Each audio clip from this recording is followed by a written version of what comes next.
Okay, I'm assuming that most of y'all got a lathe, you got a set of basic tools, you got a sharpening system and a face mask. I want to talk to you today about some of the other accessories that I find very useful and that I think you will too. And these are not in any particular order, but one is a mallet. I use this quite a bit in my shop for tapping in a drive center occasionally, or tapping a tool into the tool handle that I make.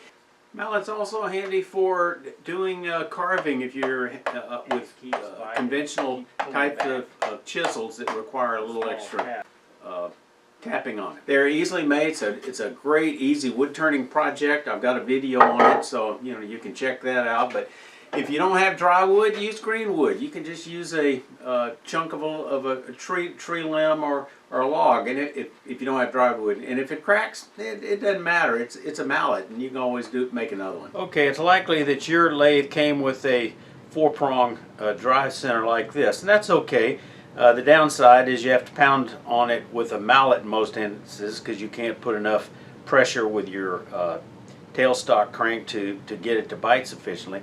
So if you do a lot of spindle work especially, you might want to consider another live center.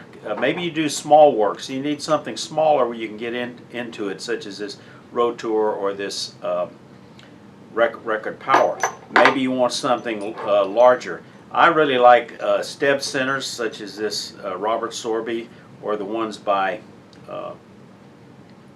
record power. They're very nice.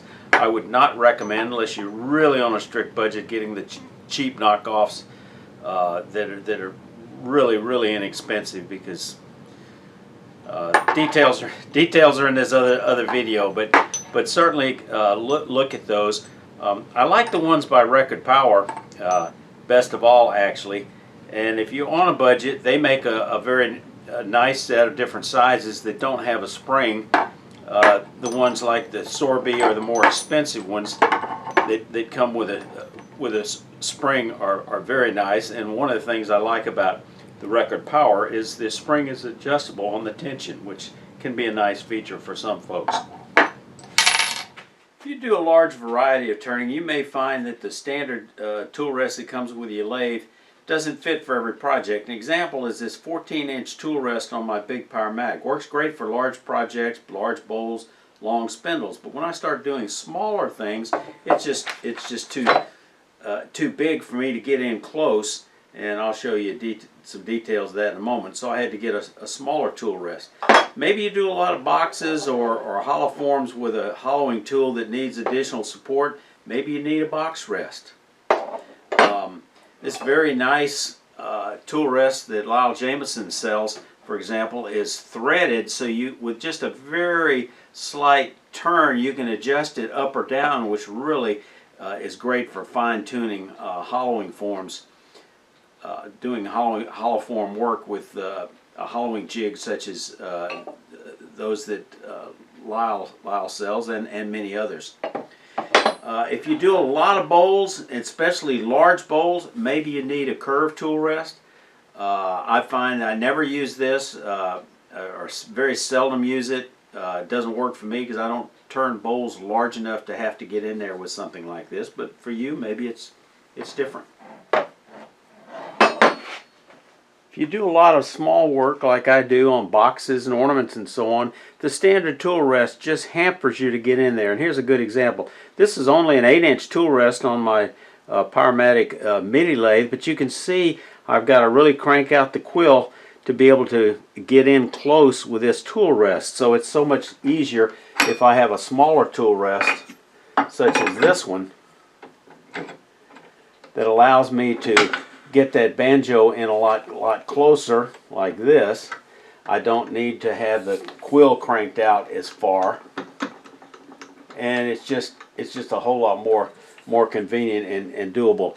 And if this is a challenge on this lathe, it's almost impossible to do small things with that normal 14-inch on my Powermatic, as shown here. Almost impossible to get in here with the tailstock support on the Big Powermatic with something small. So a smaller tool rest, such as this little 4-inch Robust, for example, Now, when you hit the banjo properly, now I can get this in closely, and it doesn't, banjo doesn't bump into the tailstock, and allows me to get in close for that nice tool support that I need. A great source for tool rests is the Woodturning store. I'll have a link in the description area. As an affiliate marketer, I'll get a small commission from any purchase using my link. I find a drill chuck an indispensable accessory. It allows you to turn your lathe into a horizontal boring machine. Works great for wood turning projects, and it can even substitute for a drill press in many instances for other woodworking projects. I tend to prefer this keyless chuck just because it's so convenient, don't have to use the key. Some people prefer a keyed chuck because arthritis sometimes makes this hard on people. You can get it a little tighter here. Be aware that some are threaded in the back that allows for a drawbar, which allows it to be put safely in the headstock and it won't vibrate out. Most of the keyless chucks do not have that capability. A drill bit gauge I use all the time. Sometimes it's because I'm grabbing a loose drill bit and I don't know what size it is, so I can quickly evaluate and say, oh, okay, that's a 3/8. Maybe I've turned a small hole on a part like this nose for a gonk, and I'm trying to figure out what drill bit do I need to use for my project, and like that one's too small, this one is just right. It's 11/64, so maybe I've got a little bamboo skewer that I'm using to fasten parts together on a wood turning. It's like, well, what size do I need? Well, it's pretty snug for 1/8, but maybe I can clean that up with a piece of sandpaper, or I need to go to a 9/64. I use this a lot. The Morse taper on your lathe spindle and your tailstock are critically important to maintaining condition, so you'll have a nice smooth fit to ensure that they mate together very well and hold very strongly. The one way to do that is to keep it clean periodically is to take you a bore brush, a bronze bore brush, mount it in a handle, and then you can easily clean out that spindle. If you're a 3D printer geek, you can always make you one. There are plans on the internet for that. They used to sell a product like this called a Green Winnie, but they don't sell it anymore, but you could print one. And again, clean out your tailstock, Morse taper as well. I find calipers indispensable for a lot of the work that I do. They come in different all shapes and sizes. I've got an entire video on those if you want more detail.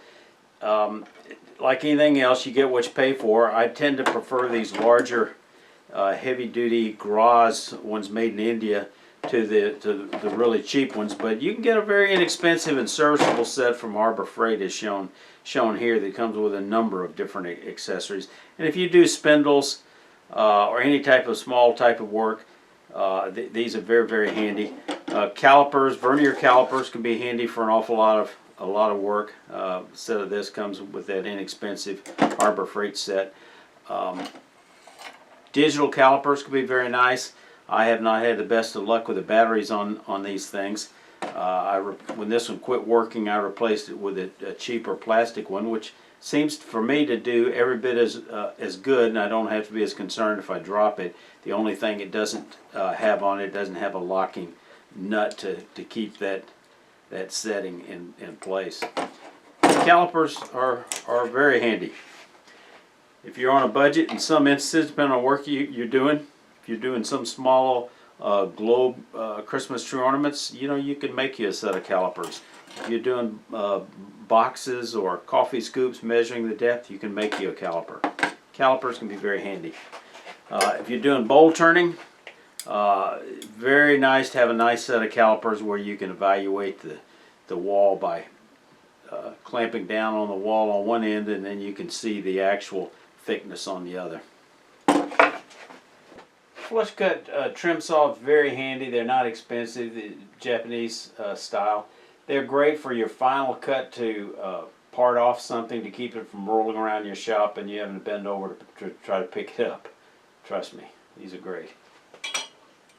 When it comes to marking a center on a spindle end, there's two ways of doing it. An inexpensive spring punch is a great way. This is my preferred way. You press down until it springs and presses down. The other option is use an awl, but if you use an awl, make sure it's a birdcage awl that's got 4 sides to it. I've got a whole video on that, explaining it and how to turn one. It's a great shop accessory. I have one at both lathes and one in my traveling toolbox. I keep a few first aid essentials handy. I've got a first aid kit down here. Frankly, I never open it up, but it's there. What I do keep separately is things I use all the time. If I get a little nick or a scratch, I wash it out and put a little antiseptic ointment on it to keep it from getting infected. Or it's so much, it makes those little scratches that we get, the nicks that we get in our shop, heal so much faster and easier. If I get something a little more extensive, which happens from time to time, liquid Band-Aids, very nice. And certainly having a supply of Band-Aids and an alcohol prep wipe is a handy thing to keep around when you need to cover a wound or a little cut. And I don't know about you, but from time to time I'll get a splinter. You know, when I was growing up, I got more splinters than, you know, you dig them out with a needle or a pin. This works so much better, and I tell you what, having this little magnifying glass just makes it so much easier to identify that splinter.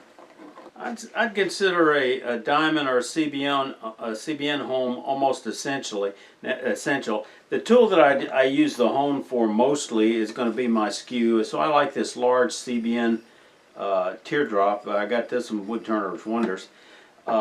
These smaller easy laps, they're fairly inexpensive. They do wear out, and they will get the job done as well. They tend to work better on things like sharpening a Forstner bit, and then somewhere another option is a card file.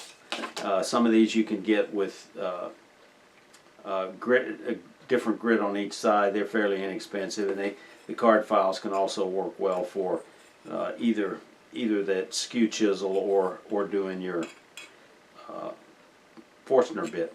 If you're like me, sometimes you use Amazon because it's the most convenient way to buy something, and sometimes often the cheapest. So I'll have links to some of the items I've got in this video in the underneath the description, and if you buy something, I'll get a small commission. If you like this video, give it a thumbs up and share with your friends. And remember, y'all stay safe. Come on back, you hear?